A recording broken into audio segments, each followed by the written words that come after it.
Hola a todos y bienvenidos a esta clase de fisiología. Vamos a hablar acerca del edema agudo de pulmón. Es un tema un poco complejo. Vamos a ver algunas características principales del edema de pulmón cardiogénico. Mi nombre es Charles Darwin Salazar Palomino. Voy a ser el ponente en esta ocasión sobre lo que es la fisiología y el edema agudo de pulmón cardiogénico. Bueno, eh, vamos a leer un poco sobre lo que es la introducción del tema. Vamos a dar una breve definición. También vamos a hablar sobre lo que es la fisiología del transporte y circulación del pulmón. También vamos a ver lo que es la patogenia del edema agudo del pulmón como tal. Y también vamos a ver lo que es el edema agudo del pulmón cardiogénico. Y por último, vamos a identificar el proceso, cómo es que se da, ¿no? El proceso fisiológico en esta patología, ¿no? ¿Qué es lo que se ve alterado? Bueno, una breve introducción del tema este consiste, ¿no?, en la acumulación de líquido en el espacio intersticial y los alvéolos. Es una acumulación anormal de líquido en los pulmones que lleva a que se represente una dificultad para respirar, ¿no? Esto ocurre básicamente cuando el líquido es filtrado en el pulmón más rápido de lo que puede ser removido, produciendo una alteración importante del intercambio gaseoso, ¿no? Cabe resaltar también, y es muy importante, saber que existen dos tipos de edema agudo de pulmón. Una es de causa cardiogénica, que esta tiene que ver básicamente con lo que es el corazón, y lo que es el edema de pulmón no cardiogénico. Bueno, el edema agudo de pulmón cardiogénico, ¿no? Es una forma aguda y potencialmente letal, ¿no?, de insuficiencia cardíaca aguda izquierda. Eh, Esto debido a qué, ¿no? Esto se va a deber básicamente a un aumento brusco de la presión de la aurícula izquierda, ¿no?, y de los capilares pulmonares, que es donde ocurre básicamente todo este proceso. También se va a producir una acumulación de líquido en el espacio intersticial y los alvéolos pulmonares, ¿no? Bueno, la fisiología del transporte y la circulación del pulmón. Bueno, lo que ocurre aquí básicamente, ¿no?, es que va a haber una ventilación, ¿no? Va a haber una hematosis, un intercambio gaseoso, transporte de gases, ¿no? Y también lo que es la respiración tisular a nivel de los tejidos, ¿no? Y también a nivel de la célula, que va a ser la respiración celular. Entonces, la biomecánica de esta, ¿no?, es que si no funciona el ventrículo, ¿no?, y produce una congestión retrógrada, va a aumentar lo que es la presión en el ventrículo, aumenta la presión en la aurícula, ¿no? Vamos hacia atrás, aumenta la presión hidrostática en las venas pulmonares y la parte líquida, ¿no?, hacia lo que es el intersticio del pulmón, hacia el parénquima pulmonar más exactamente, ¿no? Bueno, ¿y qué ocurre? Si no hay ventilación en ese alveolo, el capilar que pasa por ese alveolo no se oxigena, ¿no? Y si no se oxigena, ¿qué pasa? Se suma la circulación sistémica sin oxígeno, ¿no? Y ya esto es como que se conoce como o se le llama como el cortocircuito o el efecto Shunt. Bueno, ahora, la patogenia del edema agudo del pulmón, ¿no?, la causa de dicha entidad. Esto se va a deber a procesos cardiológicos, ¿no?, siendo las causas más relevantes o las principales, las cuales se conocen mayormente por lo que se sabe que esta patología se da, es por el infarto agudo de miocardio, ¿no?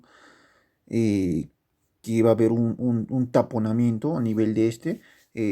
También lo que es la cardiopatía descompensada o la cardiopatía hipertensiva, ¿no? Un corazón hipertensivo que se va a caracterizar principalmente porque en sus paredes de los ventrículos, sus paredes de los ventrículos van a estar engrosadas, ¿no? Va a haber un estrechamiento, por lo cual va a tener las paredes engrosadas. Eh, este edema de pulmón es cardiogénico porque se obstruye la aurícula izquierda, ¿no? Y al obstruirse la aurícula izquierda, la sangre se encharca en el pulmón, ¿no? Entonces, si se obstruye la aurícula izquierda, la sangre se encharca en la aurícula izquierda, ¿no? Y esta va a empezar a hacer mayor presión, ¿no? Y empieza a acumular sangre en los pulmones. ¿Y cómo podemos notar esto? Es por la presión de enclavamiento. En el edema de pulmón cardiogénico, ¿no? La presión de enclavamiento está aumentada. Y en cambio, en el edema pulmonar no cardiogénico no está aumentada, ¿no? Está disminuida, ¿no? En el edema de pulmón cardiogénico, ¿no? Lo que ocurre, mm, la presión de enclavamiento es, digamos, en el caso del infarto de miocardio. Bueno. Ahora vamos a ver el siguiente punto que es muy importante, que es la identificación del proceso fisiológico alterado, ¿no? Vamos a ver en esta parte, ¿no? Cómo es la dinámica pulmonar, ¿no? El flujo pulmonar de los capilares pulmonares, ¿no? Son tan abundantes y tan grandes que se cree que los capilares pulmonares tienen un flujo en manto lámina. Como podemos ver en esta parte,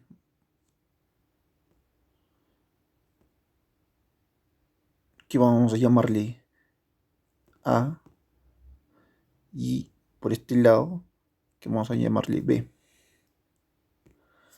Entonces, claramente notamos que la densidad de los capilares de B es mucho mayor a la densidad de capilares de A. Bueno, también cabe mencionar que la dinámica del capilar, cómo fluye el líquido, es cualitativamente igual a la sistémica, ¿no? ¿Qué quiere decir esto? Que la presión hidrostática pugna por botar el líquido fuera del vaso. En cambio, la presión osmótica pugna por meter líquido dentro del vaso, en cuanto al capilar, como se puede observar en esta parte. Por su lado, el intersticio también tiene una presión hidrostática que pugna por botar y tiene una presión osmótica que pugna por meter, ¿no? Eh, como se puede observar aquí, menos 14, y en lo que no pugna botar el menos 8. Y finalmente de la ecuación sale una presión neta, ya sea hacia afuera o hacia adentro. O sea, en todo sistema capilar hay una presión hidrostática que pugna a botar el líquido y hay una presión oncótica que pugna por meter, ¿no? Y a la vez en el tejido, en la parte tisular hay una presión hidrostática del tejido que pugna a botar el líquido por fuera del tejido.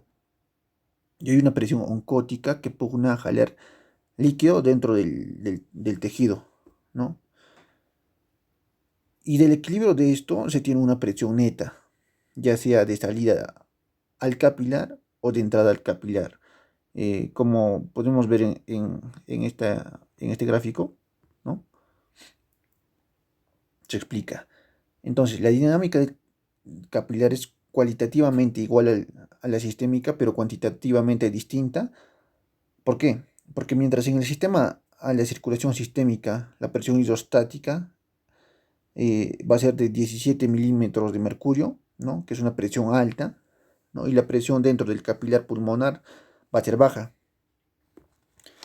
Entonces, la presión del capilar según el método histogravimétrico, que era de 7 milímetros de mercurio, empujando el agua hacia afuera. Ahora la presión colitosmótica por la presencia de albúmina que tienen los vasos es de menos 28 milímetros de mercurio, ¿no?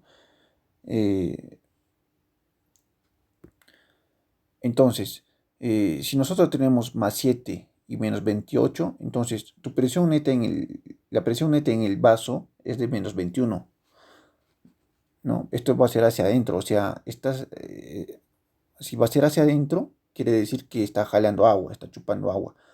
Pero por otro lado, en el intersticio hay una presión hidrostática negativa, o sea que está jalando agua, y una presión coroidosmótica negativa, ¿no? Entonces, la presión hidrostática tisular y la presión coroidosmótica, si estas se suman, ¿no? Nos salen menos 22, ¿no? Como podemos ver ahí, menos 22, pero hacia el tejido. Entonces, si comparamos menos 22 hacia el tejido contra menos 21 hacia el vaso, entonces en verdad quien está ganando, eh, ¿no?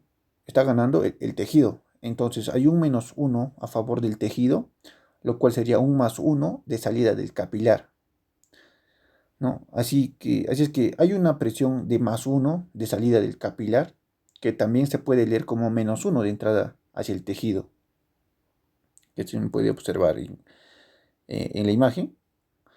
Entonces, este líquido que tiende a salir del capilar, lo lógico sería, lo lógico sería que, ¿no? Se encharque en el intersticio. O sea, toda esa sangre o todo ese líquido que sale hacia el intersticio debería encharcarlo, ¿no? Pero, ¿qué es lo que ocurre? El alvéolo, ¿no? Sabemos que apenas supera el cero, ¿no? Acá, apenas supera el cero, lo puede drenar, ¿no? Lo evapora. Así que este más uno, ¿no? Este más uno que se ve ahí, eh, tiene dos caminos, o se va por el alvéolo, porque hay una presión que está empujando, y y este va a terminar, ¿no? En lo que es el alvéolo, y se va a evaporar por la vía respiratoria. El otro camino es que el más uno va a los linfáticos, que básicamente son negativos, ¿no? Menos 5. Es la presión de los capilares linfáticos, de tal forma con este más uno que te da, ¿no? Menos 4. Así que siempre está funcionando, vamos a decir que siempre está funcionando la bomba linfática para drenar todo el líquido que tiende a salir, ¿no? Entonces, si bien es cierto, en el capilar tiende a salir el líquido por el mecanismo de evaporación, y por la bomba linfática se drena, ¿no? Y pues no tendríamos problemas de edema pulmonar. Entonces, debemos tener márgenes de seguridad, las cuales son, ¿no? Como mencionamos, la evaporación alveolar y la bomba linfática. Bueno, un punto importante es saber qué pasa si fallan estos métodos, ¿no? Si el alvéolo se llena de líquido o se inflama y ya no puede evaporar. O qué pasa si la bomba linfática se obstruye y ya no puede drenar. ¿O qué pasa si aumenta demasiado la presión en el capilar, ya sea de entrada o de salida, y se encharca la sangre y no deja mantener un equilibrio? Si todo ello se altera, ocurre lo que es el edema pulmonar como tal. Bueno, también debemos saber que nuestro pulmón tiene un factor, ¿no? De seguridad. Vamos a verlo en esta imagen. Eh, ¿No? Entonces, se ha visto que la presión de la aurícula izquierda, ¿no? Que su presión mínima es de 2 milímetros de mercurio, más o menos por acá, ¿no? Se encuentra. Y su promedio máximo, ¿no? Su promedio máximo está más o menos a 7 milímetros de mercurio, que lo encontraríamos por acá más o menos. En este, la aurícula, ¿no? En este rango, el edema pulmonar no existe. Sin embargo, puede haber una pequeña congestión dentro de la aurícula y puede subir la presión, ya sea a 10, a 15 o hasta 20 milímetros de mercurio. Y recién cuando sube a 28, que más o menos está por acá, ¿no? Podemos ver que empieza a formar edema. O sea, Desde 7, que era lo normal, hasta 28, tenemos un margen de 21 milímetros de mercurio. Hay un margen por acá, que va a ser de 21 milímetros de mercurio, cuando se está formando un edema en agudo, ¿no? Y bueno, la pregunta de repente sería, ¿no? ¿Y por qué 28? Porque 28 es la presión para vencer la presión coloidosmótica que habíamos visto acá. Entonces, si la presión del capilar pulmonar sube de 7 milímetros de mercurio hasta 28 milímetros de mercurio, vence la presión coloidosmótica del plasma, ¿no? Bueno, eso sería todo respecto a lo que es la identificación del proceso fisiológico respecto al edema pulmonar cardiogénico.